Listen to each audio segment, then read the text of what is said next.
They called me the absent grandpa, a label that felt like a brand seared into my soul, but they had no idea what my absence had truly cost. Before we continue, please subscribe to the channel and let us know where you're listening in the comments. From my isolated seat in the corner of the opulent ballroom, I watched the celebration unfold, my hands betraying a slight tremor as I fidgeted with the collar of my shirt. The wedding reception for my only grandson, Leo, was in full, glorious swing. Above us, immense crystal chandeliers dripped light, casting a warm, shimmering glow across a lively sea of faces, none of which I recognized. A profound sense of displacement washed over me as I observed the parade of expensive gowns and impeccably tailored tuxedos. My own charcoal gray suit, the finest I possessed, suddenly felt threadbare and utterly inadequate. "Who's that gentleman sitting all by himself?" I overheard a woman whisper from a nearby table, her voice dripping with curiosity. "Oh, that's Arthur Morrison, Leo's grandfather," another voice responded, making no effort to be discreet. "The absent grandpa, that's what everyone calls him, the absent grandpa." The words, spoken so casually, were like shards of glass in my heart. I fought to keep my face a mask of serene neutrality, a skill I had perfected over long, painful years of concealing my deepest sorrows. But beneath the calm facade, my spirit was splintering into 1,000 pieces. If only they could comprehend the weight of those words, the story behind my supposed neglect. If only they knew the monumental sacrifices I had made for the handsome young groom who was now guiding his new wife across the dance floor, completely oblivious to the old man watching from the shadows. I watched as Leo spun his bride, Brooke, in his arms, his face alight with a joy so pure it was almost painful to witness. He was the spitting image of my daughter Diane. He had her same sandy blonde hair, the same endearing dimple that appeared in his left cheek when he smiled. It had been 15 years since I'd lost Diane. 15 years since a tragic car accident had not only taken her from this world, but had nearly shattered my own. Her husband, Vincent, was left to raise their 8-year-old son, and I had silently vowed to my daughter that I would be there for them, always. But Vincent, it turned out, had a very different plan. "Mr. Morrison," a server materialized at my elbow, offering a flute of bubbling champagne from a silver tray. "Would you care for a drink?" "No, thank you," I murmured, my voice barely a whisper. There wasn't enough alcohol in the world to numb this particular kind of ache. My gaze drifted back to Leo. He was 23 now, a newly accredited physician with an incredibly bright future. He was a doctor because of me, a fact he didn't fully understand. He was a doctor because I had sold the home I'd lived in for 40 years, the very house where Diane's childhood height marks were still faintly penciled on the kitchen doorframe. He was a doctor because I had drained every last cent from my retirement funds and taken on grueling night shifts at a distribution warehouse, long after my arthritis had turned the simple act of standing for hours into an exercise in pure agony. He was a doctor because I had made a promise to my dying daughter. "He barely knows his grandfather," another voice, this one from behind me, drifted into my consciousness. I heard Arthur never made the effort to visit. Too preoccupied with his own affairs, I suppose. I squeezed my eyes shut for a brief moment, battling the hot sting of tears that threatened to betray my composure. The irony was a bitter pill to swallow. Too preoccupied with my own affairs. My entire life had been a frantic juggling act of 3 different jobs, all to ensure Leo's medical school tuition was paid in full and on time. My life had been a deliberate, painful exile, because his father, Vincent, had made it excruciatingly clear that my presence was an unwelcome complication in his new life with his new wife. Grandpa Art. I looked up, startled. Leo was standing before me, looking impossibly handsome in his tuxedo. He hadn't called me Grandpa in years. "Leo," I managed, my voice a calm sea belying the tempest within me. "You look so handsome, my boy." He shifted his weight, a flicker of discomfort in his eyes, and glanced over his shoulder. Vincent stood a short distance away, watching us with his arms crossed, his mouth set in a severe, thin line. "I just wanted to thank you for coming," Leo said, his tone stiff and formal, as if he were addressing a distant colleague. "And for the gift." The gift. It was a modest check, one that had stretched my meager budget to its breaking point for months. It was nothing, of course, compared to what I had already given him. It was nothing compared to the lifetime of sacrifice he would likely never know about. "I wouldn't have missed it for the world," I replied, and I meant it with every fractured piece of my heart. Leo gave a curt nod and began to drift away, pulled back into his father's sphere of influence. As he retreated, I caught Vincent's perfectly modulated whisper, meant for his son but loud enough for me to hear. "Don't worry about him. He was never around when it counted anyway." My hand clenched the edge of the tablecloth, my knuckles turning bone-white. Never around when it counted. I had been there in the only way Vincent had ever permitted. A silent, unseen benefactor funding Leo's ambitions from the periphery, honoring the promise I'd made to my daughter that her son would want for nothing. The sole condition of this arrangement had been my complete and total silence, a promise I had made to Vincent all those years ago. Leo was never to know the true source of the funds. He was to believe it was a series of scholarships, academic grants, the generosity of Vincent's new wife, anything but the truth. As I watched my grandson rejoin his own party, laughing with people who knew nothing of my story, I couldn't help but wonder if keeping that promise had been worth the devastating price. The absent grandpa. If only they knew the truth. The morning after Leo's wedding, I awoke in my small, sparsely furnished apartment with puffy eyes and a deep, hollow ache in my chest that no amount of ibuprofen could soothe. The digital clock on my nightstand glowed 5:30 a.m. Decades of working early morning shifts had ingrained the habit deep within me. I made my way to the kitchen, the worn soles of my slippers whispering against the cracked linoleum floor, and began the familiar ritual of preparing a single cup of coffee. 15 years. 15 years of sacrifice, of engineered distance, of being branded as absent when in reality I had given every last thing I had. It all began in the days following Diane's funeral. The memory is still sharp, like a photograph. I can see Vincent standing in the middle of my living room, his black suit immaculate, his grief perfectly contained, even though he had just buried his wife hours before. "Arthur," he had said, his voice unnervingly steady, "we need to have a discussion about Leo's future." I had nodded, naively assuming we were about to plan how I could best support my grandson. Instead, what came next was a cold, calculated dismantling of my role in Leo's life.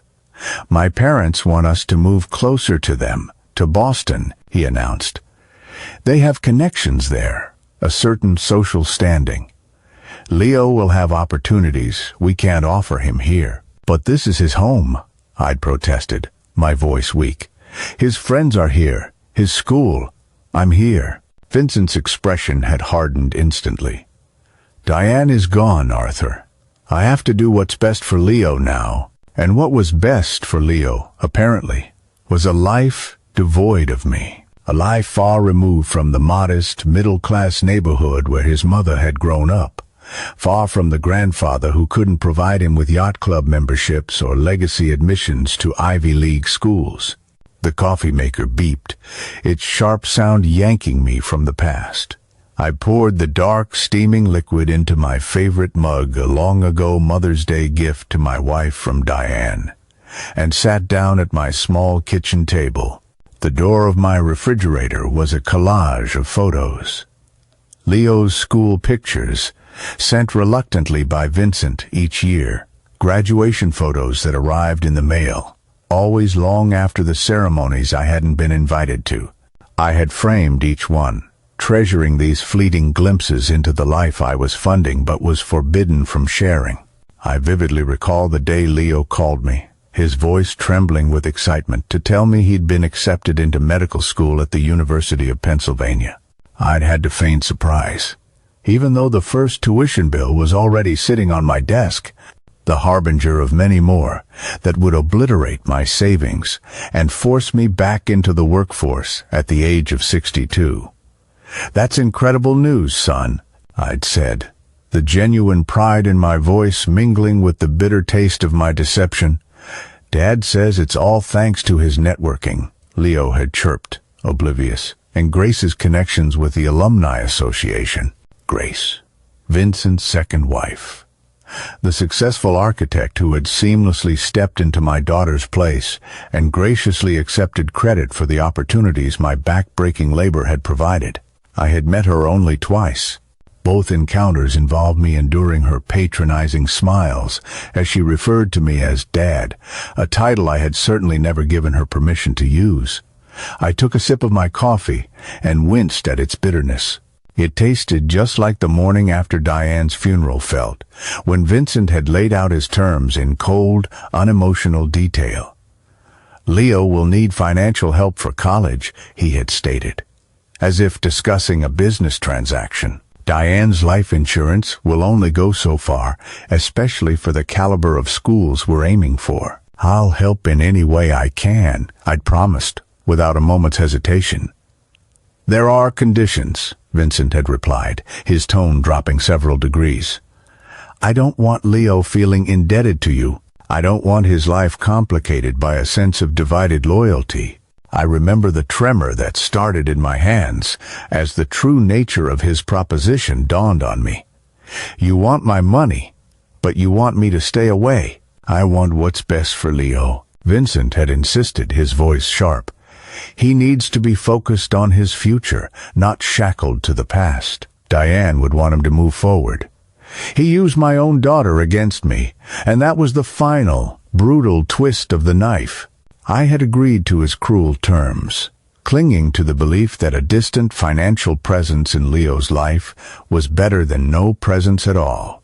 I had foolishly thought the arrangement would be temporary, that with time Vincent might soften. Instead, the chasm between us only widened with each passing year. Our monthly phone calls slowly faded into sporadic text messages. Holiday visits devolved into brief, strained meetings at neutral ground restaurants instead of in a home. And at every opportunity, Vincent would subtly poison Leo's mind with fabricated slights.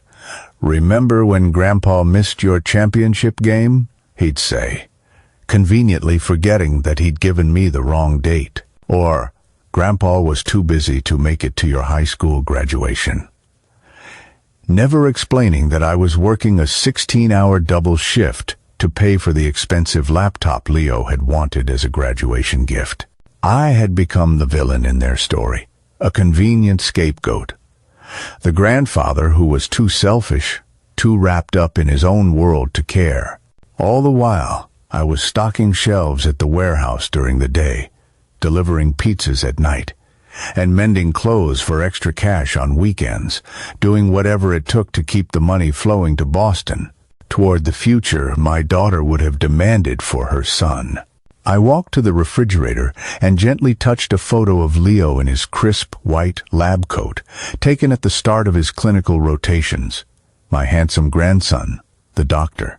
He was worth every sacrifice, every throbbing joint, every holiday spent in solitude, every lonely night. But as my eyes fell on the wedding invitation tucked under a magnet, an invitation that had arrived just days before the event, almost as an afterthought I wondered if Leo would ever learn the truth. The absent grandpa, they'd called me. If they only knew the true price of my absence. 2 days after the wedding, I was methodically sorting my weekly medications into a pill organizer when my phone buzzed. Leo's name illuminated the screen. My heart leaped into my throat. He almost never called. I fumbled for the phone, nearly sending my pills scattering across the table in my haste. "Leo, is everything okay?" "Hi, Grandpa Art." His voice sounded tight, unnatural. "Are you busy right now?" "Never too busy for you," I said, forcing a lightness I didn't feel. "I was hoping we could get a coffee. I'm still in town before Brooke and I leave for our honeymoon tomorrow." 30 minutes later, I found myself in a trendy, upscale coffee shop near Leo's hotel, nervously trying to smooth the wrinkles from my shirt. When he entered, the bustling cafe seemed to quiet for a moment. My grandson had his mother's height and his father's polished confidence, and he was dressed in casual designer clothes that likely cost more than my entire month's rent. "Grandpa," he said, leaning down to give me an awkward kiss on the cheek before sliding into the chair opposite me. "This is a wonderful surprise," I said, and I truly meant it. "I figured you'd be swamped with writing thank you notes and packing." Leo fidgeted with the impressive diamond ring on his wife's hand, which he was wearing on his pinky finger. "Brooke's family has people for that." Of course they did. Brooke Harrington came from old money, the kind of family that had people for everything. "I wanted to talk to you," he continued, his eyes focused on the table between us, "about something my dad said after you left the reception." A knot of dread tightened in my stomach. "Oh, he mentioned you were upset about the seating chart, that you felt you should have been seated at the main family table." Leo finally met my gaze, his expression a complicated mix of guilt and defensiveness. I just wanted to explain. Brooke's family can be very particular about tradition, and with her grandmother being so old-fashioned— "Leo," I interrupted, my voice gentle but firm, "I wasn't the least bit upset about where I Saturday." He blinked, thrown off. "You weren't?" "No, I was just grateful to be there. But Dad said—" He trailed off, a flicker of uncertainty crossing his face. I reached for my coffee cup, using the moment to carefully assemble my thoughts. "I think your father may have misunderstood my feelings. The last thing I would ever want is to cause any complication on your special day over something as trivial as a seating arrangement." Leo studied my face for a long moment. "Then why did you leave so early, right after they cut the cake?" "Because your father had pointedly instructed the server not to bring me a slice. Because I overheard Brooke's mother ask who the old man in the dated suit was. Because the pain of watching you celebrate with a family who knew nothing of the sacrifices that had paved your way there became too much to bear. I was just tired," I said instead. "These old bones can't handle late nights like they used to." Leo nodded, though he didn't look entirely convinced. He took a sip of his ridiculously complex latte before posing the question I had been dreading for 15 long years. "Can I ask you something else, Grandpa?" "Anything. Why weren't you around more when I was growing up?" The question hung in the air between us, heavy and suffocating. I gripped my mug, the ceramic hot against my palms. "What did your father tell you?" I asked, my voice carefully neutral. Leo shrugged. "That you had your own life. That after Mom died, you needed to distance yourself from anything that reminded you of her. He said that you loved me, but that you just couldn't handle being too involved." Each word was a fresh turn of the knife. It was the narrative Vincent had so expertly woven over the years, painting me as a grandfather who had willingly chosen distance over devotion.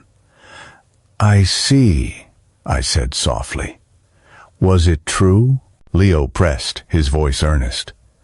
"Did it hurt too much to be around me because I look so much like her?" I looked at my grandson, at his eyes so full of my daughter's light, searching my face for an answer I couldn't give him. What was I supposed to say?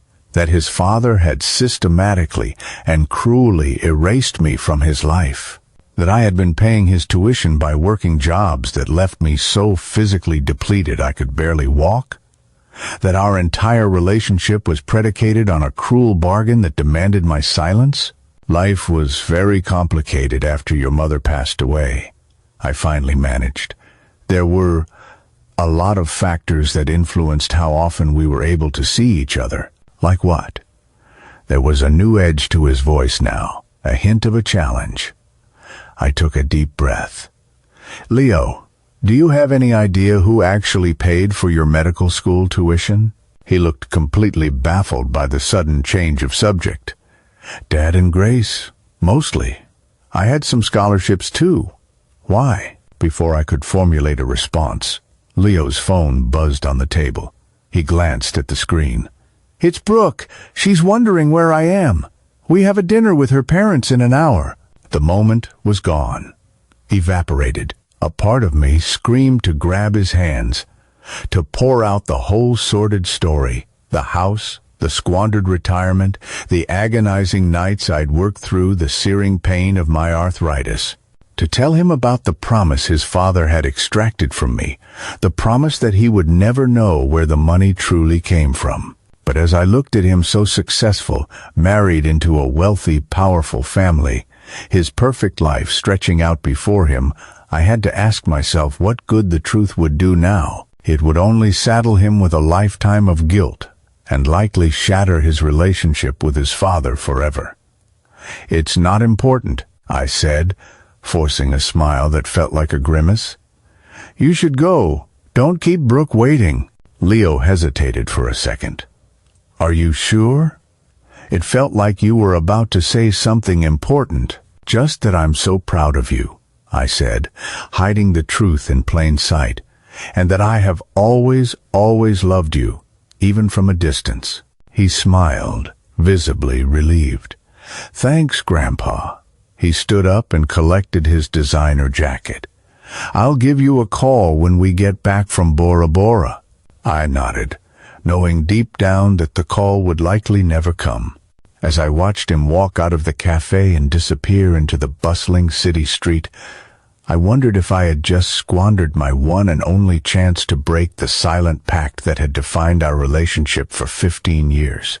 But some sacrifices, once made, are impossible to take back.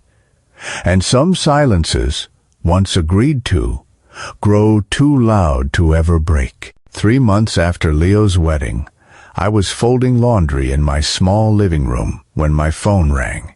The caller ID flashed a name I hadn't seen in years. Vincent.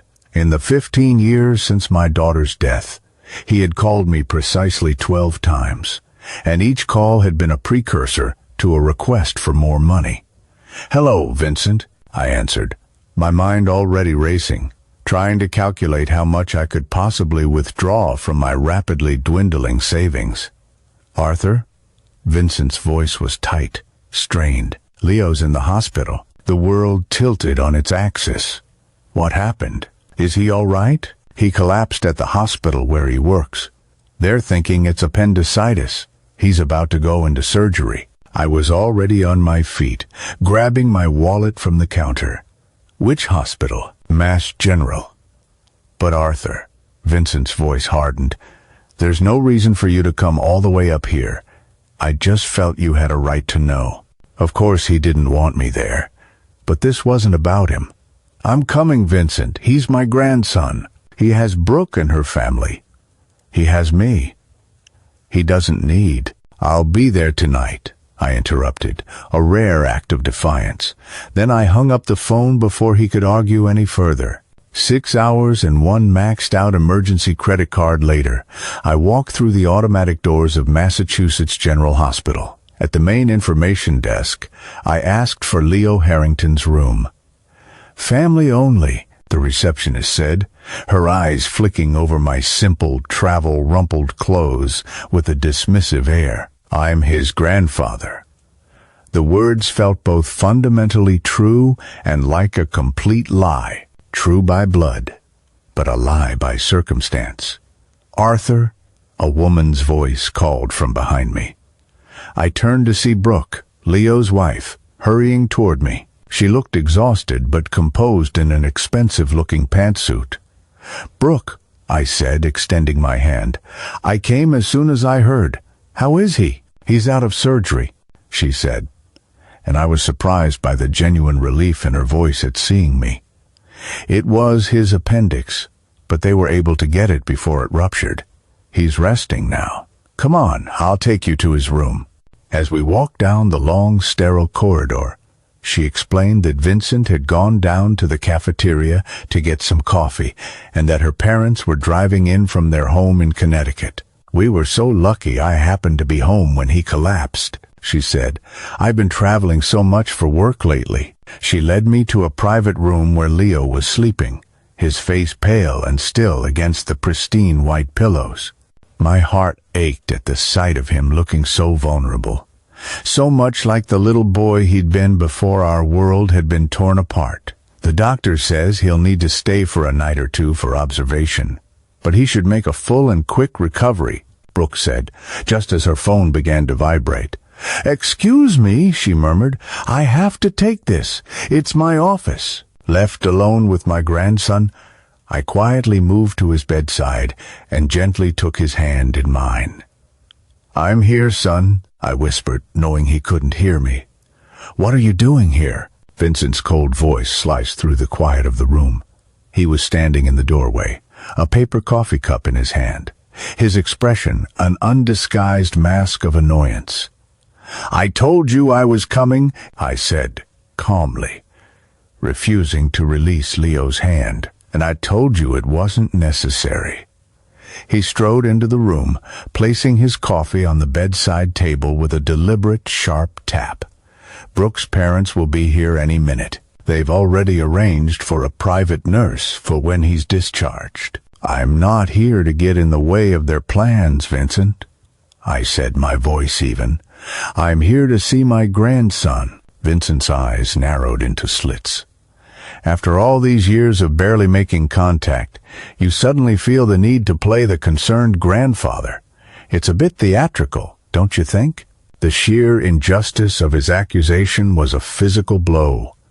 He's my only grandchild, Vincent. He is my daughter's son. "Yes, you're always very quick to claim that connection when it serves you," he shot back dismissively. "But where were you when he needed don't?" My voice was sharper than I had intended. "Don't you dare try to rewrite our history, Vincent. Not today." A soft groan from the bed cut our escalating argument short. Leo's eyelids fluttered open. "Dad?" Then his gaze found me. "Grandpa Art, what are you doing here?" "I came to see you, son," I said, giving his hand a gentle squeeze. "How are you feeling?" "Like I was run over by a truck," he tried to joke, his voice weak. "But they said the surgery went well. No complications." Vincent immediately moved to the other side of the bed, a subtle maneuver to physically edge me out. "Brooke's parents are having Dr. Peterson from Mount Sinai fly in to consult. He's the best in his field." Leo nodded. Then his gaze returned to me, filled with a genuine curiosity. "How did you even know I was here? And how did you get here from Arizona so fast?" "Your father called me," I explained. "And I got on the very next flight." "You flew all the way from Arizona?" Leo looked genuinely stunned. "But the cost of a last-minute flight must have been—" "It doesn't matter," I interrupted gently. "All that matters is that you're going to be okay." The door swung open again, and Brooke returned, followed by a nurse who needed to check Leo's vitals. I stepped back to give them space, moving toward a small table where a hospital bag held Leo's personal effects. As the nurse began asking Leo a series of questions, I noticed a manila folder peeking out of the bag.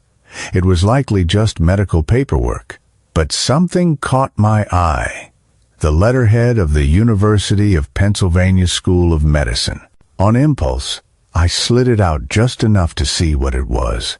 It was a financial document, a tuition receipt from 5 years ago, and my name was clearly printed on the line labeled pay. My heart began to hammer against my ribs. Why would Leo have this? He was never supposed to know. That was the core of our agreement. "What are you looking at?" Vincent had seen my distraction. Before I could reply, Brooke glanced over. "Oh, those are just the papers Leo was organizing for his fellowship application before he collapsed. His records from medical school." I tried to slide the document back into the folder, but Vincent was quicker. He snatched it from my hand, his eyes widening in disbelief as he read the receipt. "Grandpa?" Leo's voice was filled with confusion. "Why does that receipt have your name on it?" The room plunged into a thick, heavy silence. The nurse, sensing the sudden, palpable tension, mumbled an excuse about returning later and quickly slipped out of the room. "It's nothing, just a mix-up," Vincent said hurriedly. "A clerical error at the university." "For $43,000? Brooke asked, her sharp mind immediately latching onto the substantial figure. "That's one hell of a clerical error." I looked from Brooke's questioning face to Leo's pale, confused one, and saw the question beginning to form in his eyes. After 15 years of suffocating silence, the truth was about to come out, not because of a grand confession, but because of a single piece of paper he was never meant to see. "Grandpa," Leo said, his voice slow and deliberate, "did you pay for my medical school?" 3 pairs of eyes were fixed on me, waiting for an answer. The silent, cruel agreement that had dictated the course of our lives for a decade and a half hung in the balance. Whatever words came out of my mouth next would change everything, forever. "Grandpa, did you pay for my medical school?" Leo's question echoed in the sudden, stark silence of the hospital room. I could feel Vincent's glare, a silent, desperate command to uphold our pact. But the damning piece of paper in his hand made any denial futile. "Yes," I said, my voice surprisingly firm. "I did." Leo's expression shifted from confusion to utter shock. "But I thought Dad and Grace—" "Your father and I had an arrangement," I explained, choosing my words with extreme care. "I was to provide the funds, but it was agreed that it would appear as though the support was coming from them." "An arrangement?" Brooke interjected, her brow furrowed in disbelief.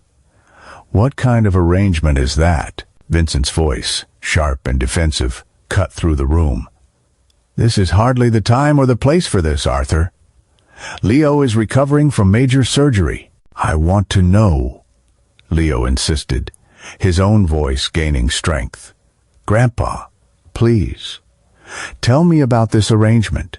I took a deep breath and moved back to Leo's bedside. "After your mother died, your father made it very clear that he wanted to build a new life for you both. A life that, unfortunately, was not to include me in any significant way." "That's a lie," Vincent snapped. "You were always welcome." I turned to face him. 15 years of suppressed anger and frustration finally bubbling to the surface. "When, Vincent? When you moved him halfway across the country? When you conveniently scheduled his extracurriculars on every single holiday I tried to arrange a visit? When you told him I was a no-show for events you never even invited me to?" Leo's eyes widened. "What?" "I never excluded you," Vincent insisted, but his voice was thin, lacking any real conviction. "Not in writing, no," I conceded.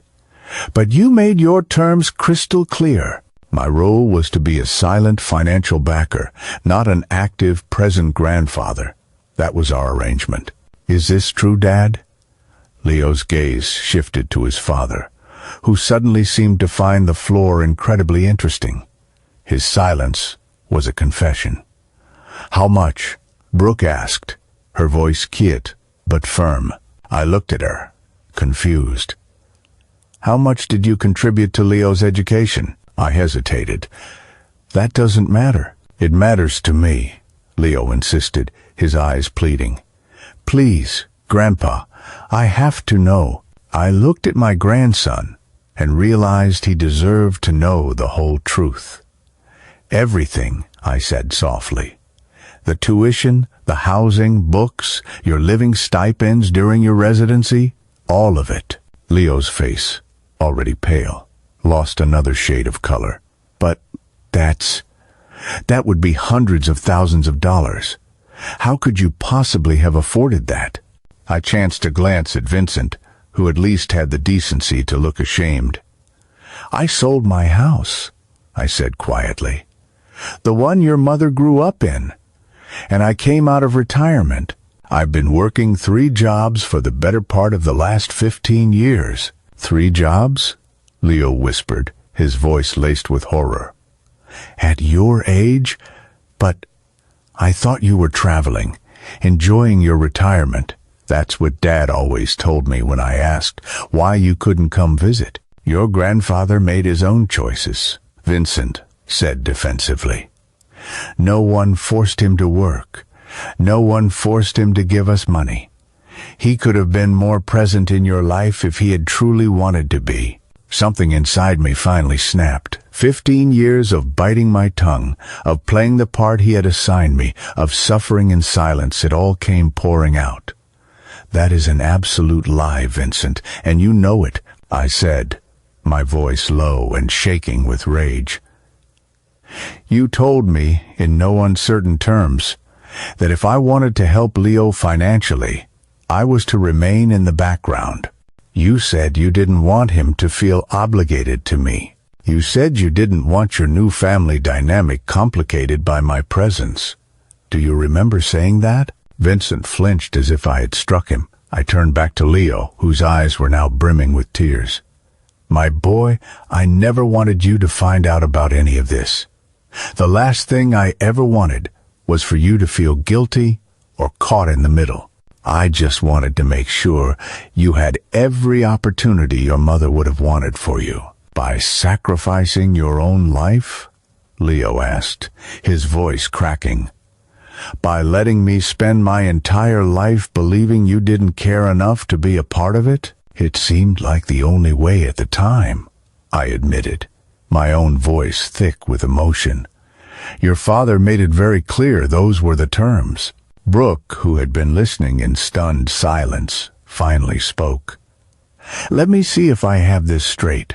You sold your home, gave up your retirement, and worked multiple jobs well into your 70s to pay for my husband's education, all while agreeing to let someone else take the credit?" When she laid it all out like that, it sounded completely insane, even to me.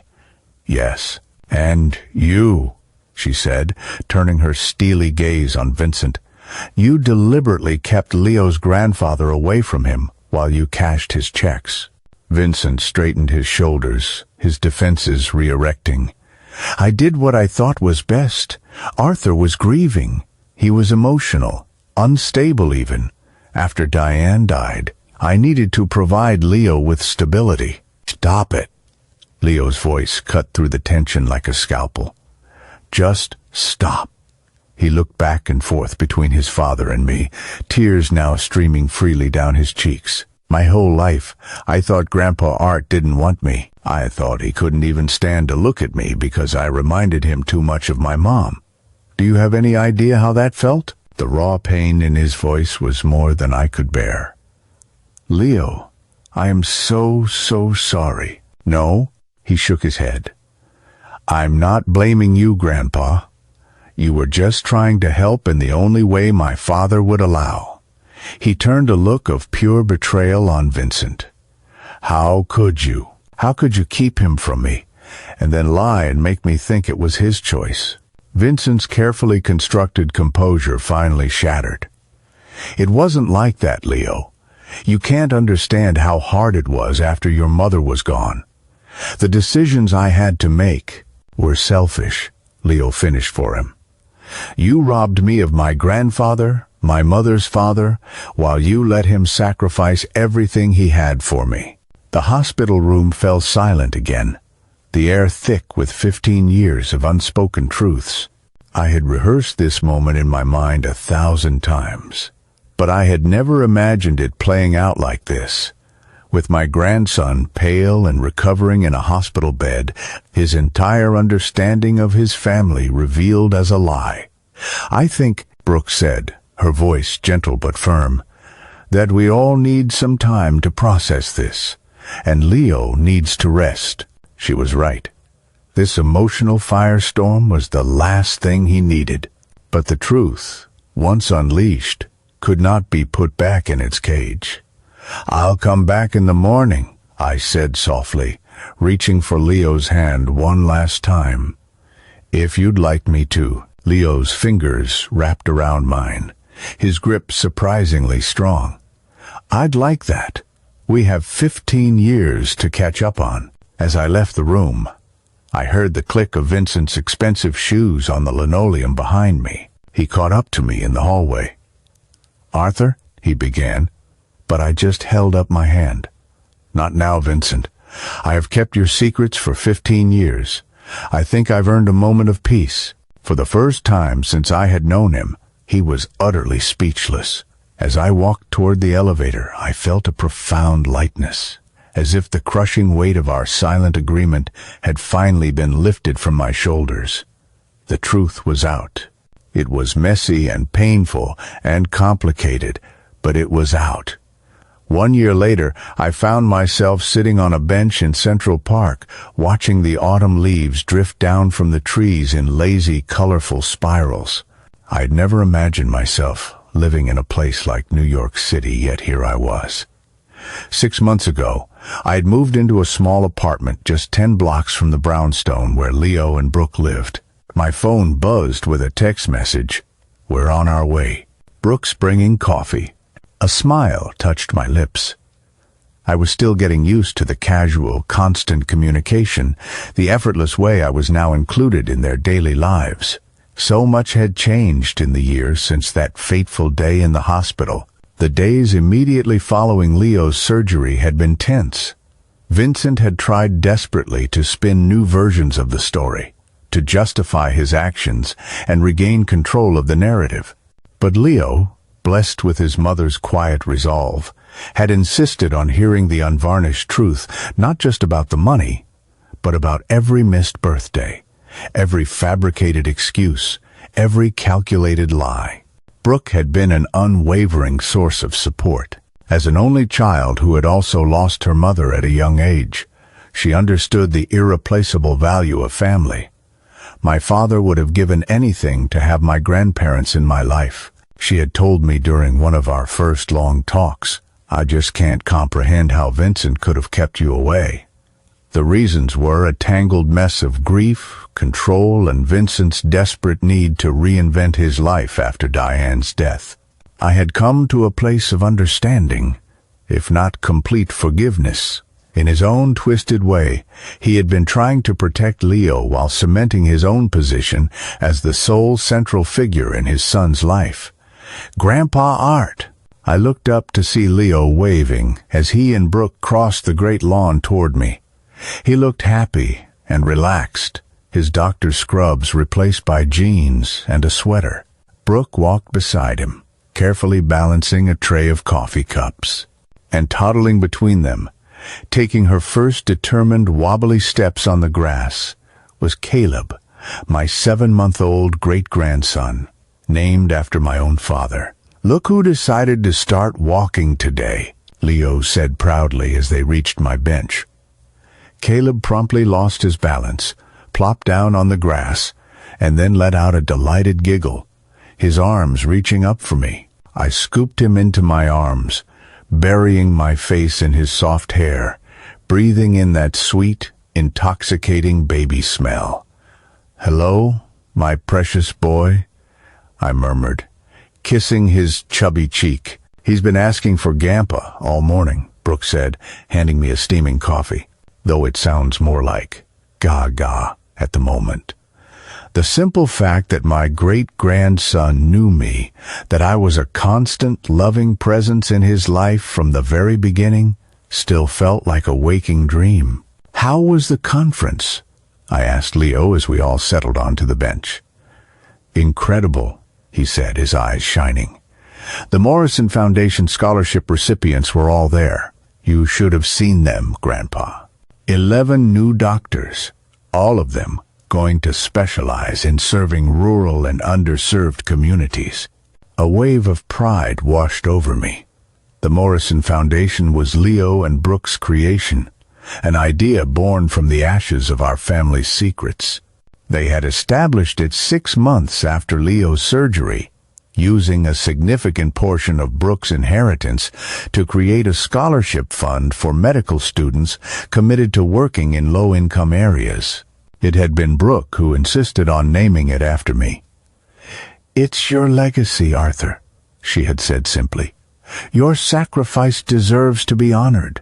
The foundation was just one of many changes that had rippled out from the hospital room revelation. In the weeks that followed, Leo began to gently but firmly distance himself from his father's manipulative influence. He insisted on weekly dinners with me, starved for the stories and connection we had been denied.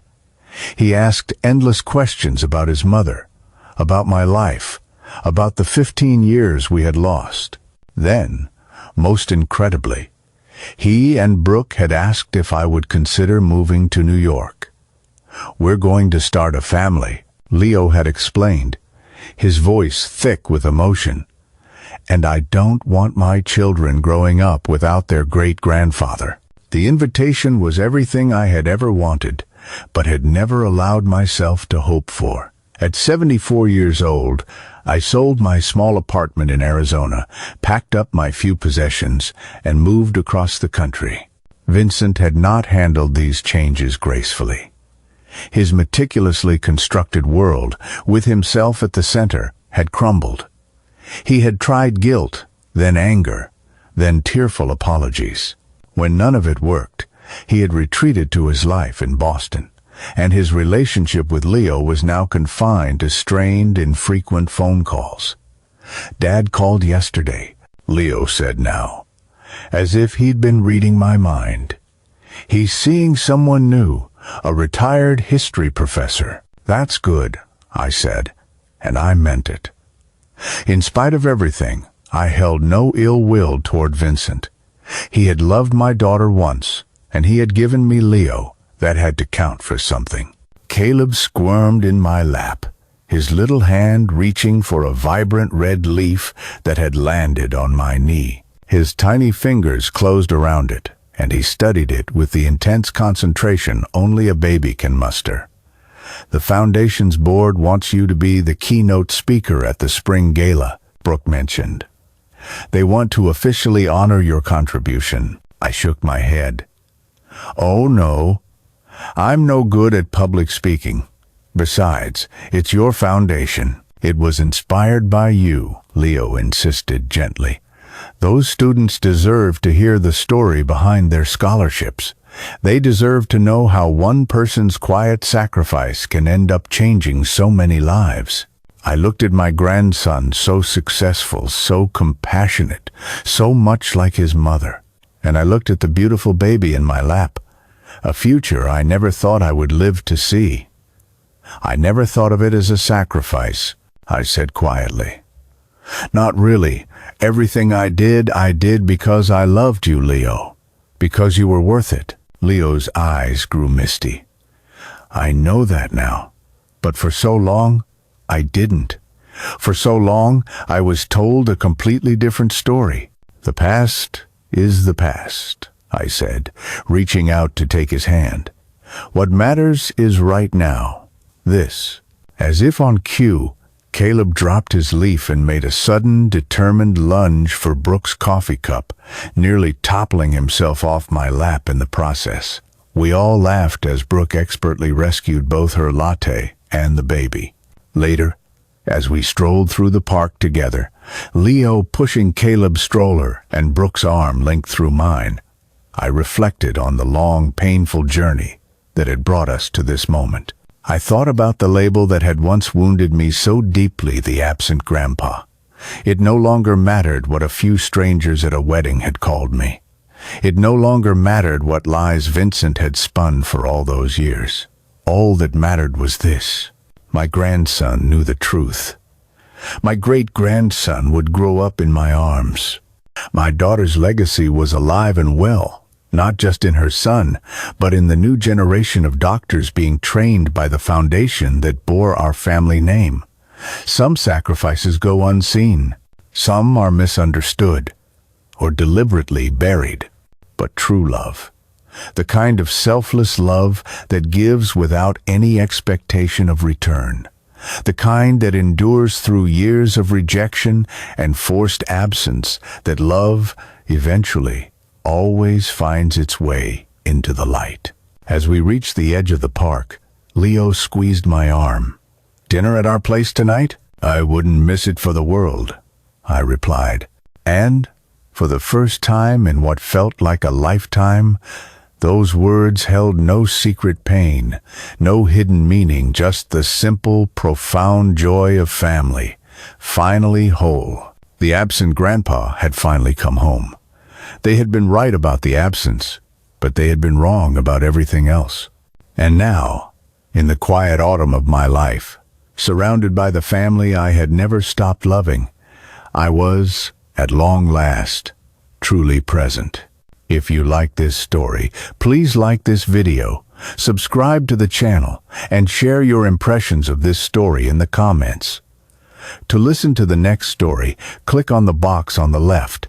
Thank you for watching.